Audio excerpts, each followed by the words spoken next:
राधे राधे प्यारे भक्तों, शाम सदाशिव चैनल में आप सभी का स्वागत है। आज हम आपके लिए लेकर आए हैं पौष मास महात्म्यम अध्याय 3। तो आइए सुनते हैं। पौष मास के तृतीय दिवस पर हम एक नई कथा के साथ पवित्रता और तप के मार्ग पर आगे बढ़ते हैं। यह मास केवल ठंडक ही नहीं लाता बल्कि हमारे भीतर तप, त्याग और धर्म का आभा भी बढ़ता है। आज की कथा भी इसी आध्यात्मिक ज्योति पर प्रज्वलित करती है। आइए आज की कथा सुन के पुण्य लाभ अर्जित करें। श्री नारायण जी कहते हैं, हे नारद, पार्वती जी द्वारा की गई उस स्थिति को सुनकर करुणा निधि की कर्षण से पार्वती जी को अपने उस स्वरूप के जो सबके लिए अदृश्य और परम दुर्लभ है दर्शन कराएं। उस समय पार्वती जी की स्तुति करके अपने मन को एकमात्र श्री कृष्ण में लगाकर ध्यान में लीन थी। उन्होंने उस तेजो राशि के बीच में सबको मोहित करने वाले श्री कृष्ण के स्वरूप का दर्शन किया। वह एक रतन पूर्ण मनोरम आसन पर जो बहुमूल्य रत्नों पर बना हुआ था, जिसमें हीरे जड़े हुए थे और जो मणियों की मालाओं से सुशोभित था, विराजमान था। उसके शरीर पर पीतांबर सुशोभित था, हाथों में बंसी शोभा पा रही थी, गले में वरमाला और निराली छटा थी। शरीर का रंग श्याम था, रत्नों के आभूषण उनकी शोभा बढ़ा रहे थे। ऐसे सुंदर स्वरूप को देखकर देवी पार्वती के मन के उसी अनुरूप पुत्र प्राप्ति की कामना की और उसी क्षण उन्हें वह वर भी प्राप्त हो गया। इसी प्रकार वरदानी परमात्मा ने पार्वती जी के मन में जिस जिस वस्तु की कामना की थी, उसे पूर्ण करके देवताओं का भी अभिष्ट सिद्ध कर दिया। फिर वह तेज अंतर ध्यान हो गया। तब देवताओं ने कृपा परवश होकर सुनत कुमार जी को समझाया और उन्होंने उस उमा रहित जगदम्बर शिव जी से प्रसन्नचित वाली पार्वती जी की छटा दिया। फिर तो विश्व की अन्नादित करने वाली देवी पार्वती ने ब्राह्मणों को अनेक प्रकार के रत्न, भिक्षुकों परवंदिया को स्वर्ण दान दिया, आभूषणों, देवताओं और पर्वत को भोजन कराया। सर्वोत्तम उपहारों द्वारा शंकर जी की पूजा की बाजे बजवाई, मांगले कार्य करवाए, श्री हरि के संबंध रखने वाले सुंदर गीत गव्य। इसी प्रकार देवी के व्रत को समाप्त करके परम उल्लास के साथ दान देकर उनको भोजन कराया। फिर अपने स्वामी शिव के साथ स्वयं भोजन किया। इसके बाद उत्तम पान के सुंदर अरबीड़े को कपूर आदि से सुवास्तिक के बारी बारी से उनको देखकर शिव के साथ स्वयं भी खाया। फिर पार्वती जी के एकांत में भगवान शंकर के साथ विहार करने लगी। इसी बीच में एक ब्राह्मण दरवाजे पर आया। मुने उस भिक्षुक ब्राह्मण का रूप तेले भाव कारण रूखा था, शरीर मैले वस्त्रों से ढका हुआ था, उसके दांत अत्यंत स्वच्छ थे, उसकी तृष्णा से पूर्णतया पीड़ित था, उसका कमजोर शरीर था, वह उज्जवल वन का तिलक धारण किए हुए, उसका स्वर बहुत दीन था और वह दीनता के कारण उसकी स्तुति कुसती थी। इसी प्रकार उस अत्यंत वृद्ध और दुर्लभ ब्राह्मण अन्य की याचना करने के लिए दरवाजे पर डंडे के सहारे खड़े होकर और महादेव जी को पुकारा। ब्राह्मण ने कहा, महादेव आप क्या कर रहे हैं? 7 दिन तक चलने वाले व्रत को समाप्त होने पर भूख से व्याकुल होकर भोजन की इच्छा से आपकी शरण में आया हूँ, मेरी रक्षा कीजिए। हे तात, आप तो करुणा के सागर, इसीलिए मुझ जराग्रस्त और तृष्णा से अत्यंत पीड़ित व्रत की ओर जरा देखिए तो सही। महादेव आप क्या कर रहे हैं? माता पार्वती उठी और मुझे सुवाहित जल और अन्न प्रदान कीजिए। गिरिराज तुम्हारी मुझे शरणागत की रक्षा कीजिए।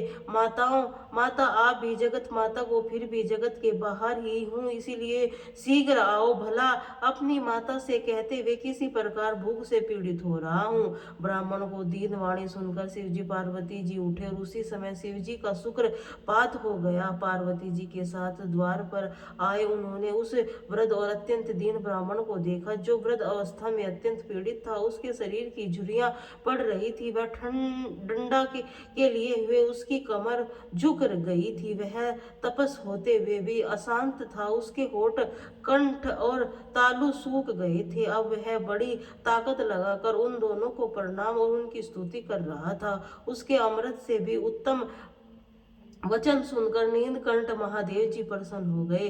मुस्कुराकर परम प्रेम के साथ उनसे बोले, वेद बतलाओ, मैं श्रेष्ठ विपर इस समय में यह जानना चाहता हूँ कि आप घर कहाँ पर है, आपका नाम क्या है, जल्दी बताइए। देवी पार्वती जी भी बोली, हे विपर, कहाँ का आना हुआ है। मेरा परम सौभाग्य था कि जो आप यहाँ पधारे हैं।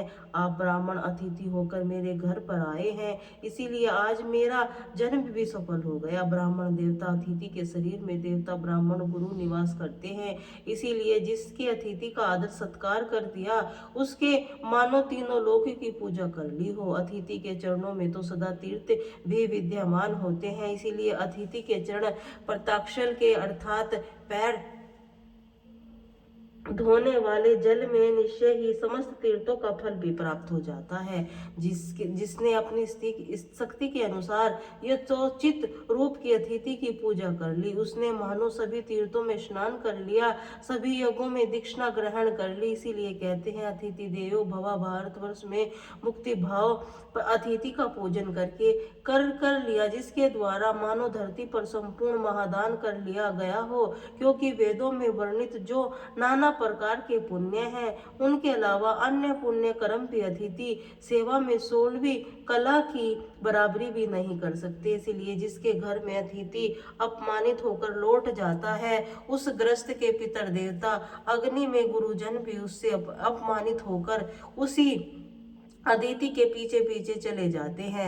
अपने अभीष्ट अतिथि की अर्चना नहीं करना, उनका अनादर सत्कार भी नहीं करता, वह बड़े बड़े पापों को प्रदान कर लेता है। जिसके सुंदर ब्राह्मण देवता कहने लगे हैं, वेजर, आप तो वेदों के ज्ञान से संपन्न हैं, इसीलिए वेदांतिक विधि से पूजन कीजिए।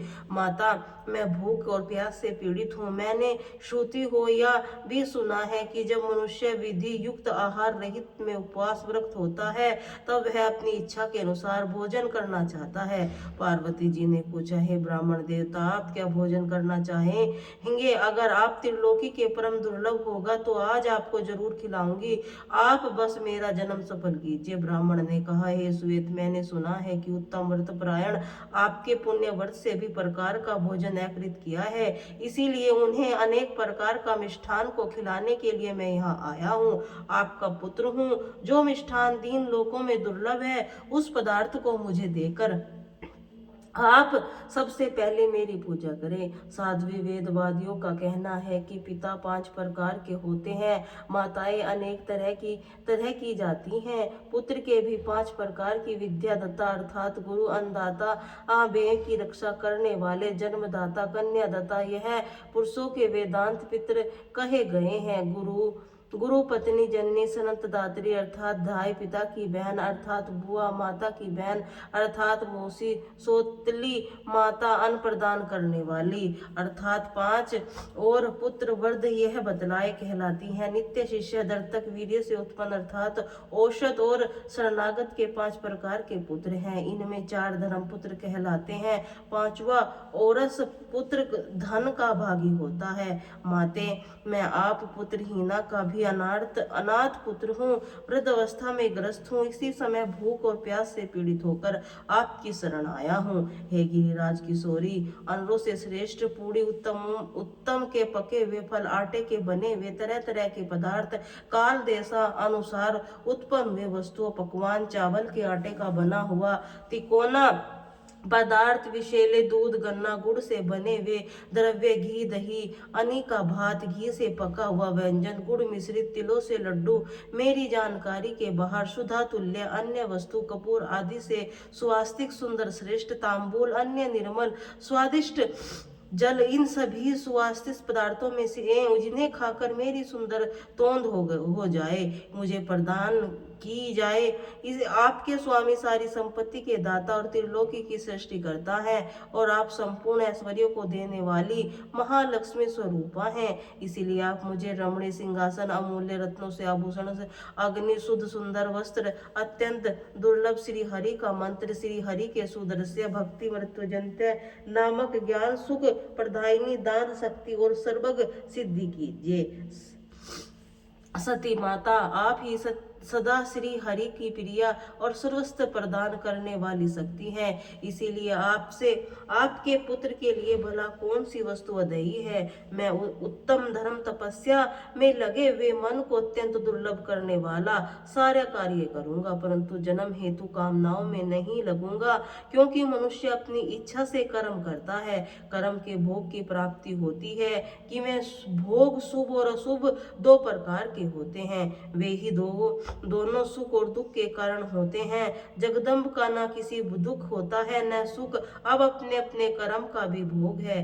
देवी आपकी तपस्या और पूजन को तो लोक शिक्षा के लिए ही, क्योंकि आप नित्य स्वरूपा सनातनी देवी हैं और समस्त कर्मों का फल प्रदान करने वाली हैं। प्रत्येक कल्प में भी कृष्ण कृष्ण गणेश रूप में आपको पुत्र बनाकर आपकी गोद में आते, ऐसा कहकर ब्राह्मण तुरंत ही अंतर ध्यान आन हो गए। हे परमेश्वर, इसी प्रकार अंतर ध्यान होकर बाल रूप धारण करके महल के भीतर स्थित पार्वती जी की सैया पर जा पहुंचे और जन्मे हुए बालक की तरह घर की छत के भीतरी भाग की ओर देखने लगे। उस बालक के शरीर की आभा अत्यंत सुंदर और शुद्ध पंचक के समान थी।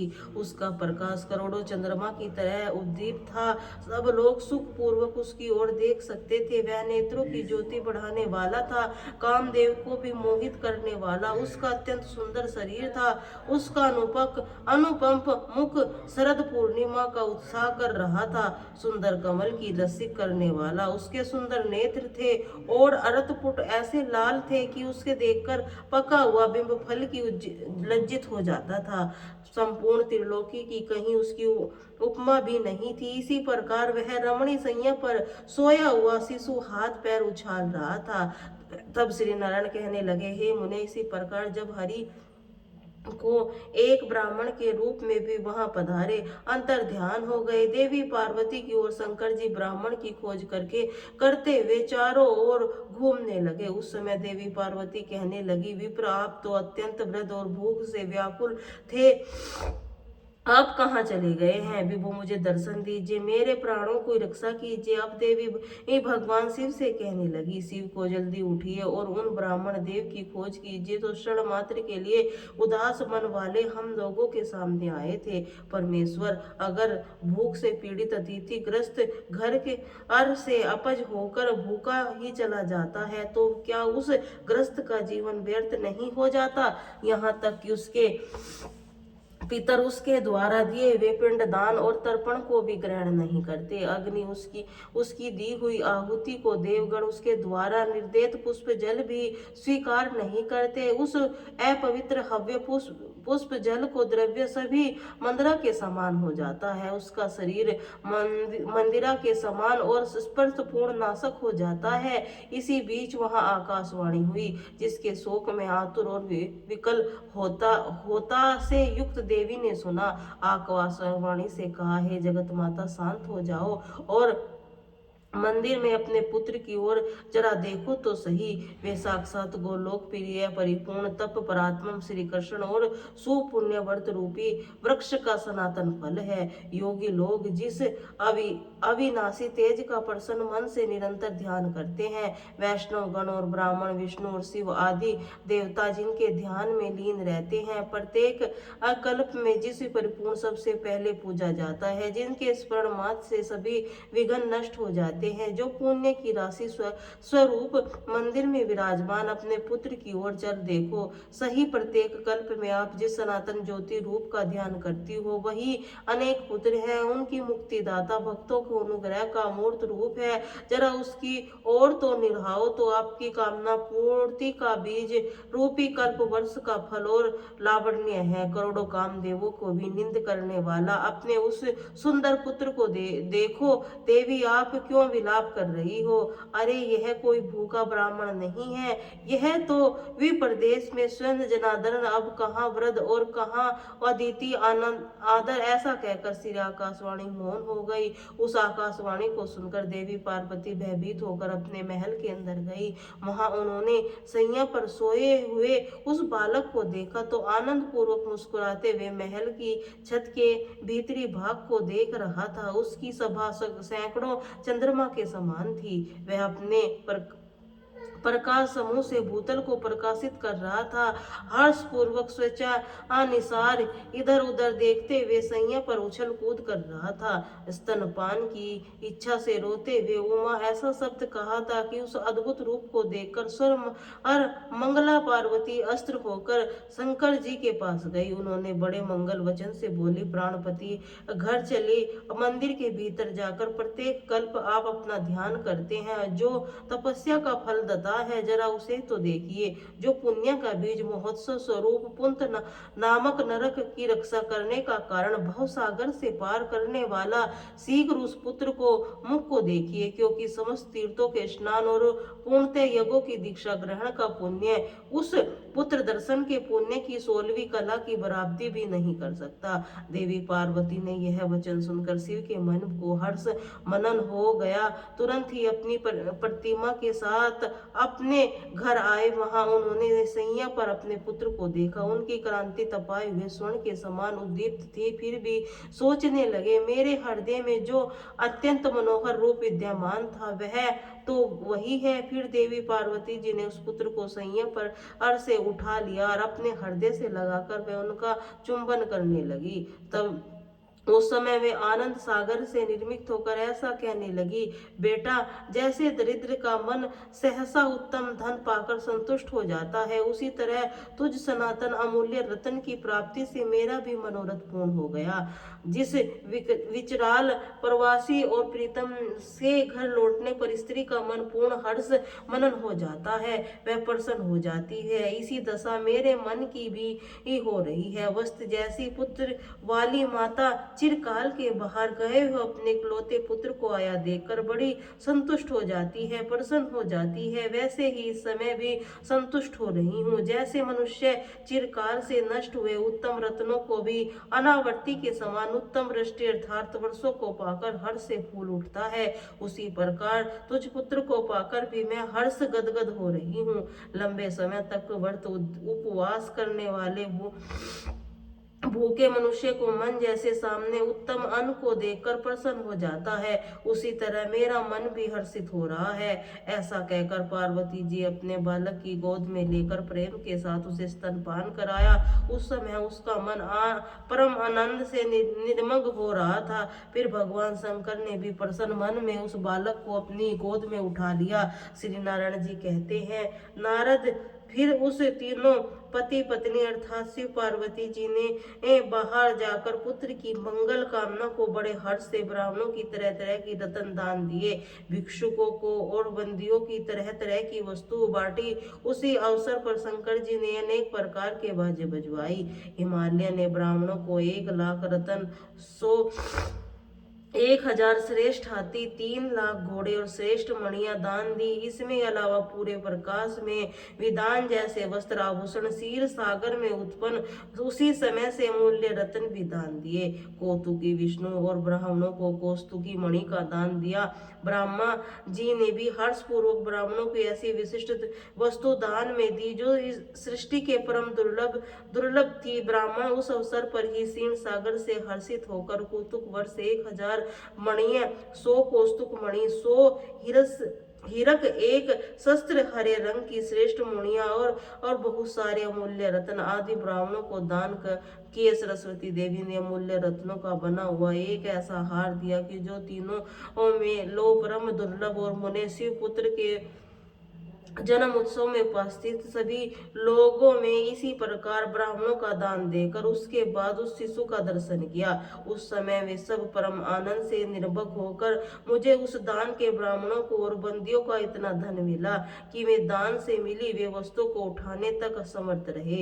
इसीलिए बोध से घबराकर मार्ग में रुक रुक कर चलते वे सभी विश्राम करने के बाद पूर्व काल में दाताओं की कथा कहते थे, जिसके वृद्ध युवा भिक्षुक प्रेम पूर्वक सुना करते थे। नारद उस अवसर पर श्री विष्णु ने आनंद मगन होकर अर्धुदंबी का शब्द कराया, फिर गीत गव्य नाच करवाए, वेदों के पुराणों का पाठ करवाया, फिर मुनिवर को बुलवाकर हर्ष पूर्वक उसका पूजन किया, मांगलिक कार्य कराए और उनके आशीर्वाद दिलवाया। फिर देवी तथा देवगणों के साथ में स्वयं ही उस बालक को शुभ आशीर्वाद देने लगे।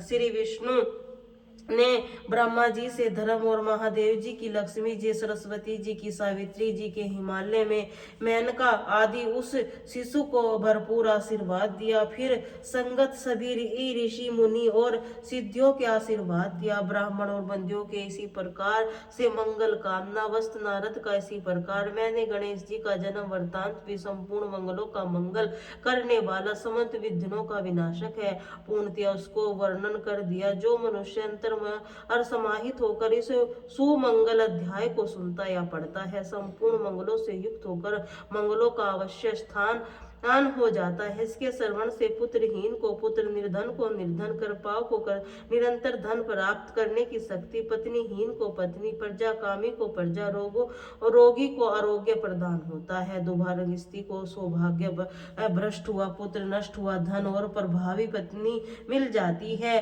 शोकग्रस्त से आनंद प्राप्ति की जाती है। इसमें कोई ऐसा नहीं मुने गणेश आख्यान के श्रवण से मनुष्य को जिस पुण्य की प्राप्ति होती है वह फल निश्चय ही इस अध्याय में श्रवण से मिल जाता है। वह मंगला अध्याय जिसके घर में विद्यमान रहती है वह सदा मंगल युक्त रहता है। जिसकी तनिक श्री शयन श्री यात्रा काल में अथवा पुण्य अवसर पर जो मनुष्य त्रिकाल मन से इसका श्रवण करता है वह श्रेणी गणेश जी की कृपा से अपने सभी मनोरथों को प्राप्त कर लेता है। आज के अध्याय में बस इतना ही। आगे के वृत्तांत आप सभी अगले अध्याय में सुनिए। भगवान गणेश जी के जन्म या फिर उसका सिर धड़ से अलग करने की जो कथा है वह अलग अलग पुराणों में अलग अलग मिलती हैं। जैसे कि कहा जाता है पार्वती जी ने मैल से भगवान गणेश जी का जन्म हुआ था। जो कुछ कथाओं का अलग प्रकार से वर्णित मिलता है। कुछ कथाओं जिक्र मिलता है कि शनिदेव के प्रकोप के कारण भगवान श्री गणेश जी का सिर उनके धड़ से अलग हो गया था। तो कुछ कथाओं का यह वर्णन मिलता है भगवान श्री शंकर और उनका सर धड़ से अलग किया था। तो इसी प्रकार मान्यता के अनुसार कथा अगले अगले सब सुनिए। सूर्य चालीसा पाठ की शिव हरि हरत घोर तप अंगड़िता कणत पसारी चंदन करू वह तब चंदन अर्थ देहु जलाधारी सकल दृष्टि स्वामी हो सद चार नाथ जिस दिन होते तुम श्री होवत संध्या प्रभाव जय भगवान सूरतम हरि खरगेन दिनकर शुभकारी तुम हो सृष्टि नेत्र परुणा तिरकारी त्रिदेव स्वरूपा तुम करता पालक संगार भवन चतुर्दर्शी के संचालक सुंदर बदन चंद्रधारी रमस रति तुम गणन विहारी शंकर चक्र अरुश्वेत कमलधर वह मुंद्रा सोफत चोटे कर सीग मुकुट कुमंडल गल माला चारु तिलक अब भाला विशाला सप्त असर जति दुर्गामी अरुण साथी गति अभिरामी वक्त वरुण आभूषण धारक अति प्रेमो हेला पार्थक सर्वोत्तम तुम्हें ऋषवेद तितमत कहे यह देवा पंचदेवों के पूजे जाते हैं। मन वांछित फल साधक पाते द्वादश नाम जाप उद्धाक रोग शोक अरु कष्ट निवारक माँ कुंती तब ध्यान लगाओ दानवीर सुत कण सो पाओ राजा युधिष्ठिर तब जब गायो अर्थ अध्याय पात्र को मन में पायो शस्त्र त्याग अर्जुन अपूरा मन वांछित हृदय को पावो विद्याचल तब मार्ग में आयो हाहाकार विरम के छायो मुनि गस्त गिरी गर्व मिटाको निज तब पर विधन न छुड़ायो मुनि अगस्त महिमा गाई सुरभि भव्य दिज्य रघुराई होते बरक मथुरत फल जाना मुख के तीनों ही तोय अनुमान चंदन शनिदेव कहे पवन के सूत शनि तीर मिटा पर यज्ञ तर स्तुति तुम ही भेंट सुकल यजुदेव की दानी सूर्यमुखी तीर्थ पर रूपा कृष्ण सुदर्शन भानु स्वरूपा मगन होवे ओमकार स्वरूपा मनन आत्मा करूं काल आर स्वरूपा दिग दिगंबर तेज प्रकाश उज्जवल रूप तुम ही है अनारतक दस्त दिगपाल एक सुमृत अंजलि नित्य करता अर्पण देव हाप्य हरता तुम भवन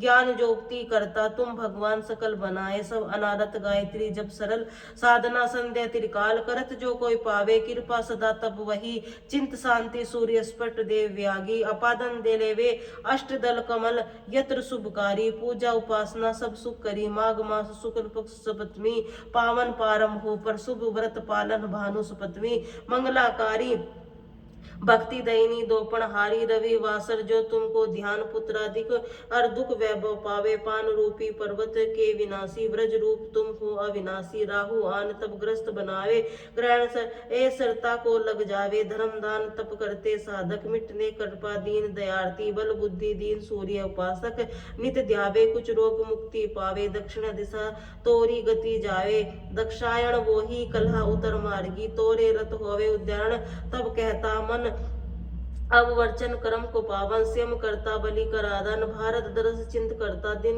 पर यह ध्यान राखिए कृपा कर भक्ति तुम्हारी सूर्य भगवान ओम जय सूर आर्य भगवान भगवान जय दिनकर भगवाना जगत नेत्र स्वरूपा तुम हो त्रिगुण स्वरूपा तरत सुम ही हो ध्यान ओम जय सूर्य भगवान भगवान सार का अरुत है प्रभु तुम श्वेत कमला धारी तुम हो चतुर्धारी अशेक सात तुम्हारे कोटि किरण पधारे तुम एक देव महान ओम जय सूर्य भगवान आन उमा काल में जब तुम उदय चल आते सब दर्शन कर पाते फैलाते उजियारा जागत जग सारा करे यह तब गुणमान ओम जय सूर्य भगवान भगवान संध्या भुवनेश्वर आता चल जाते गोधन तप घर आते गोधूली बेला पर हर घर में आंगन में तब महिमा गान ओम जय सूर्य भगवान भगवान देव अर्जुन नारी ऋषि मुनिवर भजते अत्य हृदय जपते श्रोस्त मंगलकारी इसकी रचना न्यारी देव जीवन दाम ओम जय सूर्य भगवान भगवान तुम हो त्रिकाल रचना तुम जग के